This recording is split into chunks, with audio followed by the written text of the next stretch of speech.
Hey everyone, this is a discussion about Kant. And Kant is super important because he influenced all of modern thought and particularly Hegel and Marx, which has had huge impact in the world. So that's why we're talking about Kant. We talked about Hume last time. Check out that video if you haven't seen it. And so my name is Mike, and this is Nate. And we introduced ourselves in the Hume video. But briefly, Nate's interested in just sort of catching up on the philosophy that and the ideas behind Marx, and I want a refresher. So we both have been watching some videos summarizing it, and now we're giving our thoughts. Like what I'm most interested in is the thoughts that actually were influential, like they actually changed the way people see the world. So I think Kant actually might be really, really important. But this will be driven by Nate because this was maybe he had learned about Kant in the past, but I'll let you like explain uh, your attitude coming into it, and then we can go into what you thought was mind blowing. Yeah. So, so yeah, I mean, I took a ethics and values class in college, and I remember us going over Kant very briefly and talking about some of his ideas. I don't really remember much about what he had said previously when I went into this. So yeah, it was a great refresher. I learned a lot of things that I don't remember going over in that class. So You it know, was, since it was focused on ethics, you may not have gone over like the weird epistemological stuff at all. I mean, Kant wrote no. a ton of stuff, so it's Yeah. possible that you only saw a small glimpse of what he did. Yeah, I remember we kind of went over the idea of I guess one of the videos you mentioned they mentioned this thing that he t called the categorical imperative, which is basically rules that are unconditional and absolute for all people. And this video basically said that for Kant, the ends do not justify the means. So kind of like doing the right thing always is the best form of morals instead of is it a utilitarian Yeah, who can kind of choose what the best outcome, what decision is going to create the best outcome, and that's the most moral thing to do.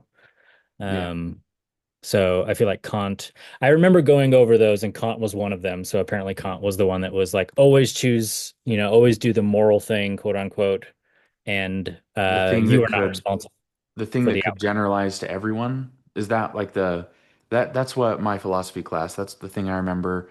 I don't know if I'm remembering it correctly, but I think my professor said something like that you should do the thing that if it were generalized and everyone would do it, Oh, you would be happy. Something like that. yes. Yes. Yeah, that sounds right. Yeah. Okay. So That's what I yeah, that's remembered. I think the only thing I remember going over in that class from Kant. So there was a lot more in there.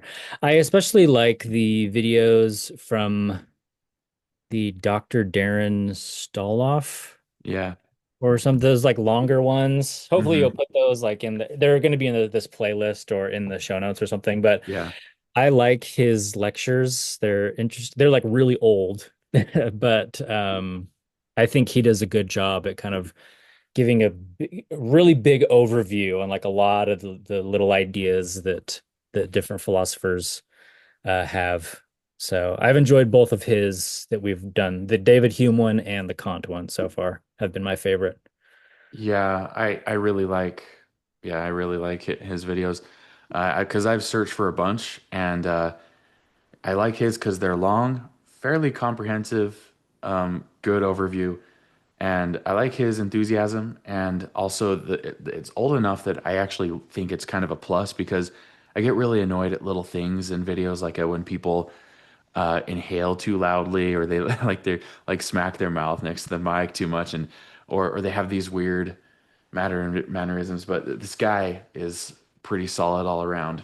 And yeah, like there was one part of the video. So this one in particular, yeah, I'll have a link in the description, but it's Dr. Darren Staloff. Yeah. Uh, Kant's Copernican Revolution. And there was one point where he's like, "Well, that's really abstruse and like confusing. So let me like explain it again." And it's like just as confusing to me. Yes. He uses a lot of obscure and big words, He but does. yeah, I have to keep pausing and looking up words, and like I even asked Claude a few times for, can you explain this detail, this particular thing in plain English or something, and so I could get a kind of an overview of what he's saying, and then when I watched a little bit more, things fit more into place with a bit of an overview. But yeah, yeah, his videos are great. that's the same thing with like Jordan Peterson and why a lot of people think he's just speaking gibberish because they never actually stop and look up what he's talking about. Like, uh, I don't remember how Jordan Peterson pronounces it, but a priori, a Mm, priori, um, that's yeah. how. So a priori is how I learned it from my philosophy professor, and he mentions that, and I'm pretty sure that most people who haven't learned about Kant just skip over that and don't know what Jordan Peterson's talking about at all. And yeah, so that's like Kant is super influential in any kind of modern philosophy. Like even Hume, they're mentioned, their ideas are referenced a lot. So yeah. So Yeah. so aside from the thing you already, or do you have any thoughts about what the ethics thing, the general categorical imperative, or did you want to move on to other things? Not really. No, I didn't really have any big insights about that. Um, I thought it was an interesting idea, honestly, like an interesting way of trying to like kind of create logic around ethic, like what is actual moral, what Hmm. is morality, which kind of makes sense. And I think a lot of other people kind of have their own other ideas on what is moral and what isn't, hence why we took that class and a lot of the different things that we read. But that was one of the ones that I remember going over, so that's why I brought it up. Yeah. But All right. Um, well, what are some highlights from what you learned? yeah, so there were a couple big things that I got from this. Yeah, I found Kant more interesting than Hume. There's a lot of cool, just interesting things in here that I had never really heard or never thought about in that particular way. The first one was what the title of the video is called, and he talks about the Copernican revolution, which I thought was an interesting idea. But basically, Copernicus was the person allegedly who changed from the Earth, or sorry, from the sun revolving around the Earth to the Earth revolving around the sun, and that just kind of flip, and it simplified a lot of astronomy or whatever they were doing at the time. Yeah. Whatever science, it just made way more sense and made everything simpler if you thought about it as the Earth going around the sun. And Yeah. we've The obviously know that planets have like retrograde where it looks like they have cycles within cycles and it yeah, goes away if you flip it. Yeah. yes, yeah. And so they call this idea of Kant the Copernican revolution because it was the same thing, but Kant used it as a metaphor for our mind and the world. And so the way I understand it is that in like pre-Kant, we always thought that the world just was, and our mind kind of conformed to what the world was. And so it was just very much like we were just observing what was there, and our minds were molding or changing based on what the world was giving us. And he basically said, what if it's actually the opposite? What if it's that the world as we see it is actually a product of our mind, and our mind is a little bit more fixed or not quite as malleable as we think, and that what we actually see is a product of our mind, product of the filters of our mind, and it's not just this objective thing that we see and we shape our ideas from it, but that the world is shaped by our ideas. Right. This is like the main thing. that blew my mind when I took the class. I was like, because before I had heard of an idea of like the way the brain works is it's almost like we're living inside a simulation of reality itself. Like it's filtered through our brain. So I had that kind of Yeah. in my mind. But then when I took the class and you go through the arguments that he lays out for why we have all these structures that we bring to the world when we perceive it, it was just so convincing and uh, changed the way I thought about like the world and the mind. Yeah, it was huge. Yeah. Yeah.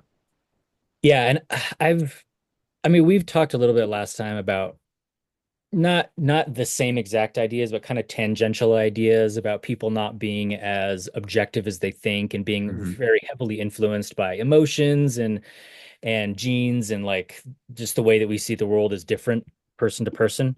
But I think the way that he just describes it as our brain kind of building the world based on the inputs that we get from it, the datum, as the the professor talks about. It's just a really kind of cool and interesting idea that I was quickly intrigued. I like wrote the most about that particular thing. Yeah. Um, Honestly, this is what I'm most interested in because I feel like this is the thing. When I talk to people about like Jordan Peterson or neuroscience or a lot of things, the thing they seem to get hung up on is a lack of appreciation for how much your knowledge abstractions color what you see, and it's super profound.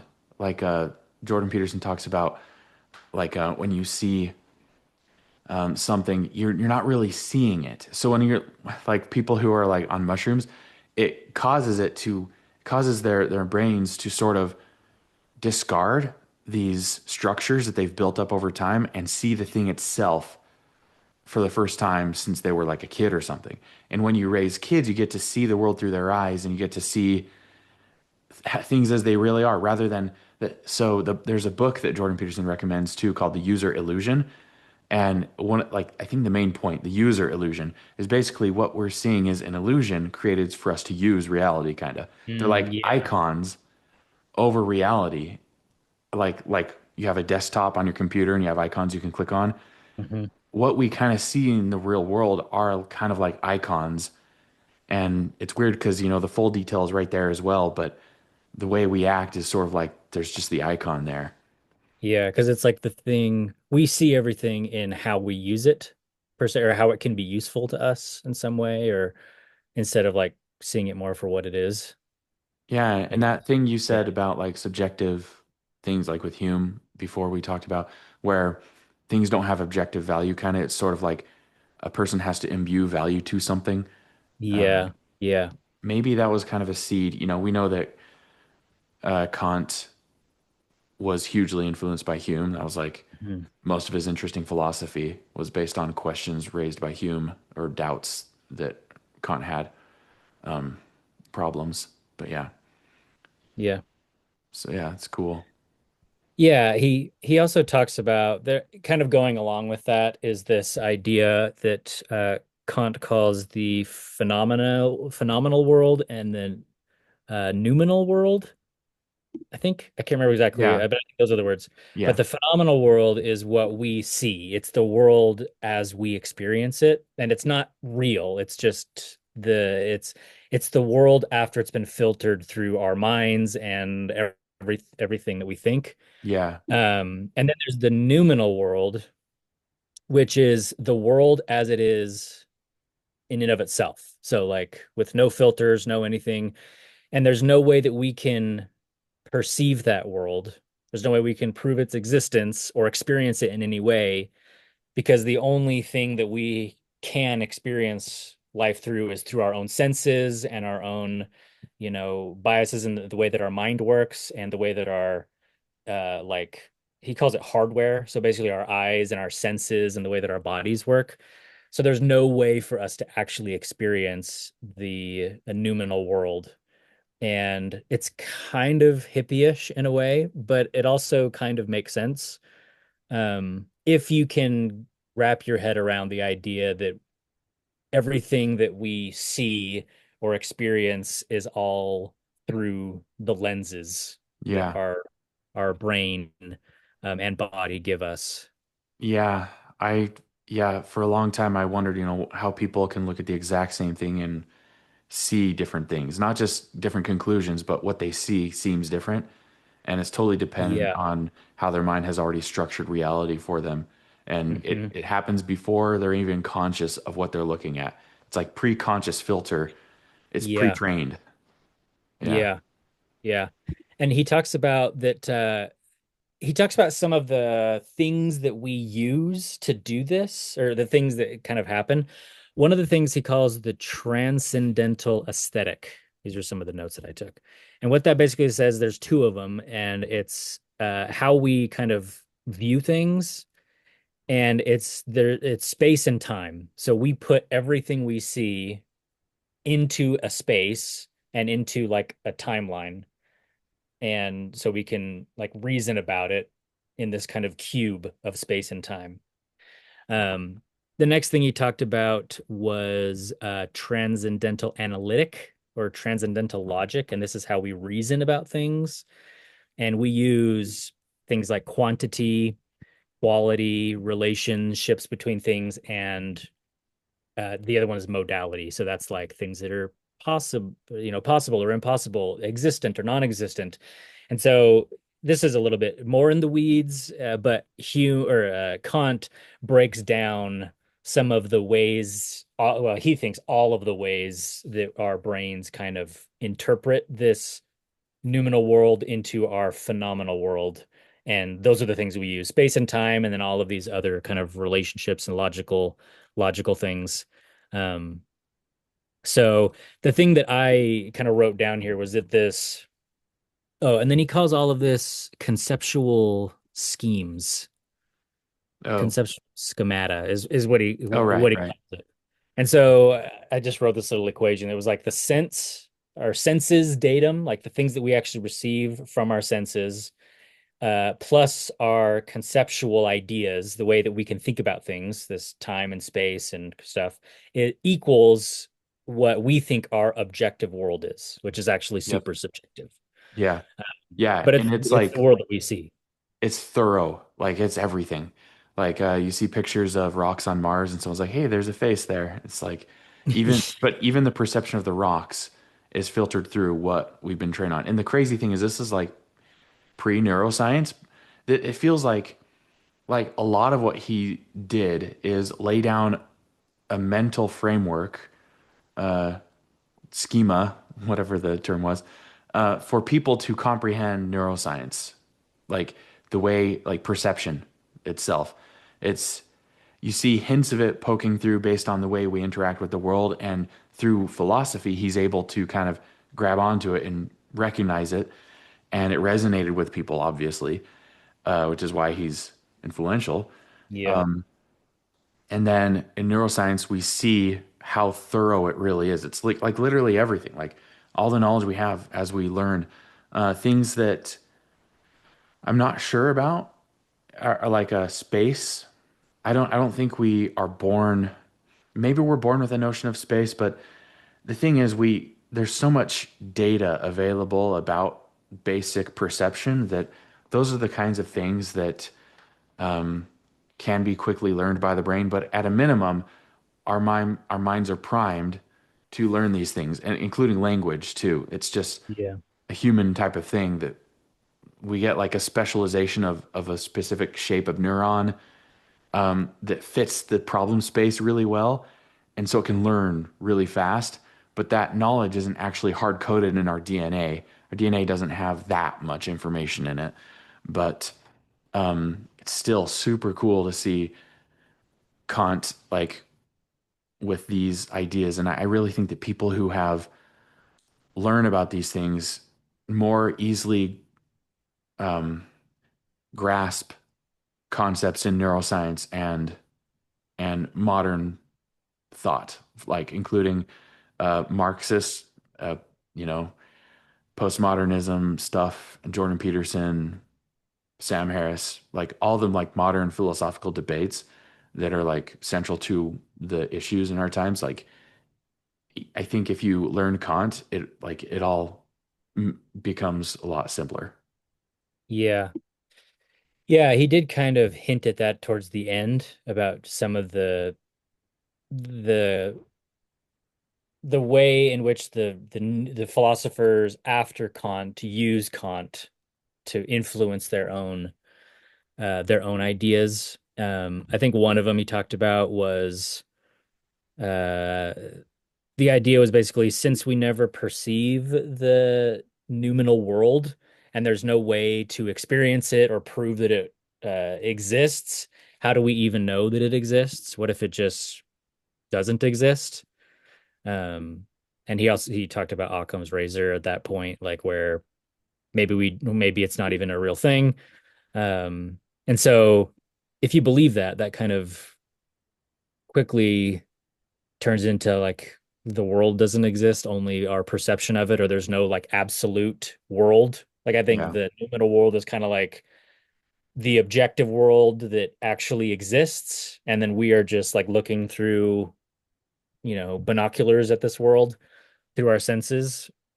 And so I don't know. It just got kind of interesting. So I'm curious how like I'm curious to dive into these philosophers that came after Kant and see how they take his ideas and kind of run with them.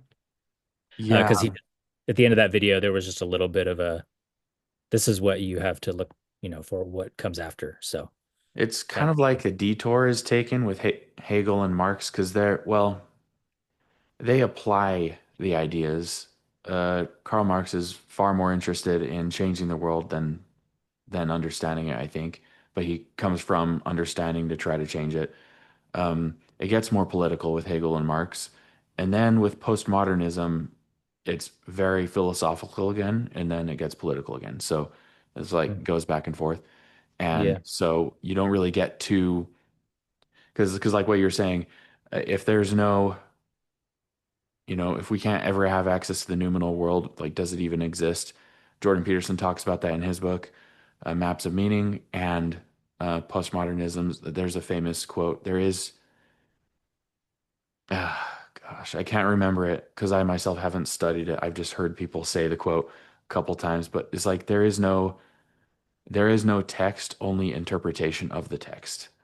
So the author could Oh, mean whatever they want, but who knows? Because everyone brings their own interpretations to the book. So yeah. Hmm. I yeah, mean, that does make sense. yeah, it's a preview that postmodernists, a lot of them, as far as Jordan Peterson represents them, I still need to dive into them, but they believe basically that there is no objective morality or truth and that it's 100% subjective, all of it. Yeah. Yeah, and it's heavily based on your culture and the powerful leaders at the time or the influential people and influential thought and also language. He mentions language gets brought Yep. into it a lot as well. And just the way that the different ideas that are different languages kind Yeah, of have. like color is a fun one with that one because in Japanese the word for blue and green is the same, and so and I think a lot of different languages like some of them they didn't have the word for blue um, at all, and it just kind of depends on their experience. But then when they see a new color, they kind of group it together because color is like a smooth spectrum, right? But then they Yeah. draw these artificial lines and say this is green and that's blue, but Mhm. there's no objective reality to that. The Yeah. objective reality is the photon wavelength, um, and not like everything beyond that is subjective, like your feelings when you look at it and where you think the line should be drawn. Yeah. Yeah. Yeah. That was fascinating. I remember you told me that a while ago, and I was like, wow, that actually is kind of crazy. Just that because it would really shape the way that you saw the world if like a color, even something as inconsequential as the name of a color, and how many like how different that would be anyway. Yeah. Yeah. Kind of interesting. I am curious to see because I guess like we originally started this because I wanted to learn more about the philosophy and kind of the background of Marx and kind of how he got to where he got to. And I'm curious just to see what his philosophy about things were, because obviously I know what communism is generally. I kind of know like what he was trying to do and things like that, but I'm curious about kind of the ideas behind it all and like what he thought. And anyway, Yeah. and all that. It's going to be interesting to see how they connect finally, because I feel like we've been learning about Hume and Kant, and they're like these little threads, and then I have Yeah. this other thread coming from the other side, Yeah. and just to It's see. like it's just about to come together because I mean, I learned about Hegel from Marx actually. I read a biography of Karl Marx and it talked about Hegelian philosophy for like, I don't know, at least a chapter. And that's kind of his worldview. Basically, the Hegelian dialectic, it's, I don't know, the ideas come from Kant, and I have a video in the playlist that talk about how it connects. Um, but yeah, the idea is very, like Hegel is basically worshipped by Marx and modern communist thinkers. So was Hegel more of a philosopher, or was he more more political? He's a like a historian philosopher. It's like Okay. hi history, applied philosophy almost to Hmm. history. Uh, I don't know. It's been a while since I've learned about him. But in all the contexts I've heard about Hegel since the philosophy class, it's been political. Hmm. Um, and man, yeah, it is like faith to them that the way they interact with it, like everything about what they do, it guides their strategy, it guides everything they do. The idea of a dialectic opposing ideas that embody themselves in culture and in conflict and then synthesize into something new and then it repeats again and again. Um, but yeah, so um, I was interested in how the ideas connect and how, because I think Hume is necessary. Hume was friends with Adam Smith, you know, and Adam Smith wrote The Wealth of Nations, it's like the father of capitalism. Hmm. And so there's like all this, they're all kind of tied together somehow. And Hmm. so it depends on what you want to learn about Marx exactly, because there's the philosophy. This is like the big brain reason for communism. Um, and then there's the economic side of things where you'd want to read The Wealth of Nations, like Adam Smith, like really dive into it, and then read Marx himself, like Das Kapital, like his economic arguments, and then probably rebuttals to it from economists. I think like Austrian economists wrote some rebuttals, specifically maybe Hayek or somebody. But um, yeah, so there's that, and then there's a psychological layer, which is what I've been most interested in because, like I said, I notice that people can look at the same thing and see different things, and that is, you know, the a priori conceptual schemas people have, whatever. Um, but these things don't just come from experience; they also come from goals and instincts. And that is the critical part for me because that's the thing nobody likes to think about. And it feels like there are a lot of people who want to talk about things, and philosophy is a great outlet for that. But what's motivated me is figuring out the psychology, like what are people's real motivations. So those are the different layers you could understand Marx at. And so Yeah. economics, engaging with the arguments directly, the philosophy with Hegel, and that's the line we're on, like Yeah. Hume, Kant, Hegel.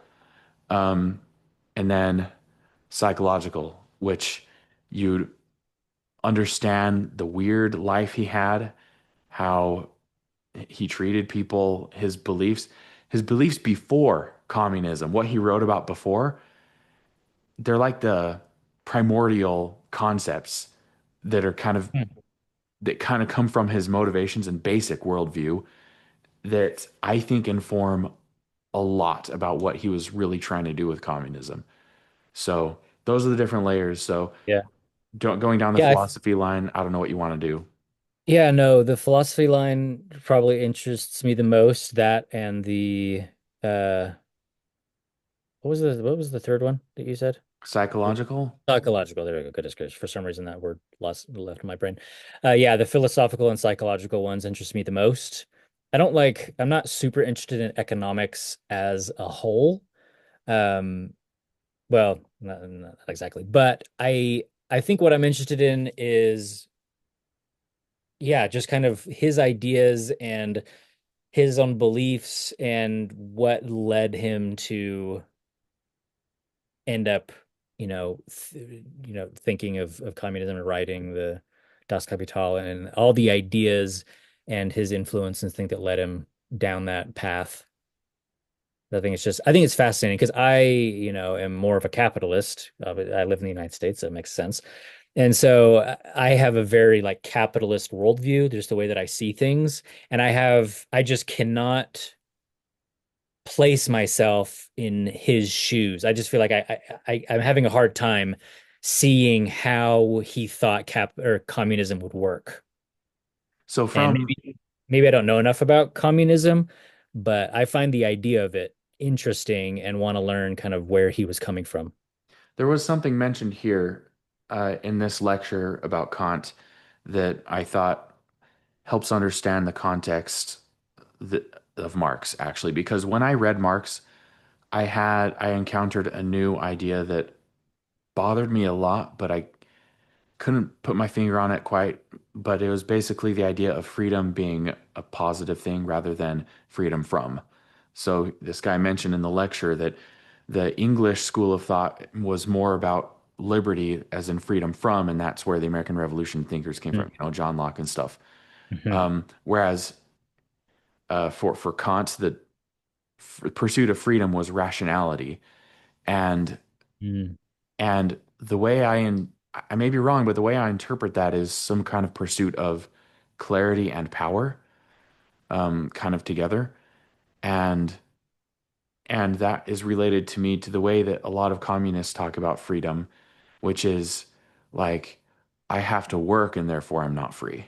Oh Like yeah, yeah. I'm limited and so I'm not free.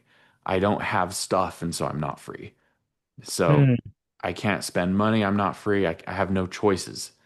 So it's more of like a positive freedom rather than a freedom from, like a freedom to do things rather than a freedom from authoritarians or something like that. Yeah, that's actually an interesting distinction. I remember him mentioning that, but I did not connect those lines. But that actually is a pretty big distinction if you like the way that we think about freedom. Um, Yeah, because I heard it, I'm like, that kind of makes sense. I get their argument. Like, yeah, I've yeah. felt like I haven't had freedom because I had no money a Yeah, lot. Um, but at the same time, like, who are you arguing to? Like, who's supposed to give you that freedom? Like, yeah, that's where the problem is, because we're kind of all in this together unless you look over at the rich people and you're like, it's their fault. So, kind of, yeah, it just, yeah. it's tied, all the concepts are all tied together. It's, Yeah. yeah, That's interesting. I'm gonna have to think about that for more time. a few years. Like Yeah, Jordan Peterson is funny. that's a cool thought. He says, I thought about this for 20 years. And then students laugh. And he's like, I'm serious. And he's, but he has thought about like a lot of things for 20 years. Probably not Uh, straight and yeah, that would. exclusively, but yeah. So Yeah. any last thoughts on Kant? Um, I'm just scrolling through my notes here. I don't think so, honestly. I feel like the biggest thing that I got was yeah, that the flip, the Copernican revolution, Yeah. and just the different ways that we see the world. Because it's one thing to say like that. that the world is shaped by our brain instead. But then when he go gives like the examples of time and space and all of the other like quantity, quality, all those things, it kind of gives it more of a concrete view of, or I guess a concrete idea of like, oh yeah, I do place everything within like a timeline or in a relationship or some type of spatial structure. Um, and so I guess I just reinforced this idea that the things that I see and what I think are like completely objective are actually very subjective. And I can't like really trust everything that I see or everything that I know as much. Like you can go down that and become like really a negative and a bit more of a nihilist about it. But I don't know. It's just interesting. It just Yeah. makes me ask more questions and wonder more. And there's a lot of philosophy. It's kind of like I take it for granted. I heard this about Freud that people don't appreciate how much he changed the way we see the world. They just remember the things they don't like about him, but the things people accepted are the things people take for granted now. Yeah. And philosophy is a lot like that. But for this, for some reason, there's something about this that must bother people enough. It's either too complex or too controversial for people to really absorb it and to talk about it and for it to become part of our daily language. And I think the Yeah. problem is when you accept this, it's a ding on your credibility a little bit. Like people want to assert that they see objective reality because Hmm. then people will trust them. And anytime you mention how you have these filters, it's going to be a reason to not believe people. So it hasn't really, culture hasn't really absorbed these ideas fully. And to me, that's the funnest type of thing to learn because I'm willing to learn hard truths, and it gives you an advantage when you understand how reality works better than other people. It gives you an Yeah. advantage. So, I think it is hard to accept. And like, I think it's uncomfortable because people do like, they like being right. And even like, if you think of just an experience, like, no, I saw that happen. People like, they think that, yeah, just everything that they see, it's the only thing they know. And so they just assume that what they saw is exactly as it happened.